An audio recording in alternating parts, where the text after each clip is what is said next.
Hello అండి. 7 months ఉన్న పిల్లలకి వీక్లీ 2 టైమ్స్ ఈ రెసిపీ పెట్టి చూడండి. తర్వాత చేంజెస్ మీకే అర్థమవుతుంది.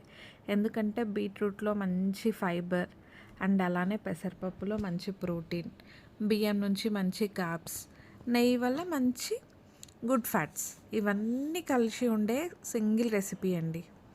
ఒక్కసారి రెసిపీ చూసేయండి. నెయ్యి వేడైన తర్వాత ఆనియన్, ఒక చిన్న గార్లిక్, జీరా, హాఫ్ కప్ బీట్రూట్ ఇవన్నీ వేసుకున్న తర్వాత ఇందులో వాటర్ వేసుకొని దీంట్లో ఒక 1 స్పూన్ ఆఫ్ బియ్యం అండ్ అలానే హాఫ్ స్పూన్ పెసరపప్పు ఇవన్నింటిని నేనైతే చాలా సాఫ్ట్గా కుక్ చేసుకున్నాను. ఇప్పుడు దీన్ని మంచిగా బ్లెండ్ చేసుకోవాలి. వాటర్ ఎక్కువ వేసుకుంటే మనకి స్మూత్గా వస్తుంది ప్యూరీ. దీన్ని మీ పిల్లలకి పెట్టి చూడండి, చాలా ఇష్టంగా తింటారు. వీక్లీ 2 టైమ్స్ పెట్టడం వల్ల వాళ్ళకు హెచ్పి కూడా మంచిగా ఇంప్రూవ్ అవుతుంది.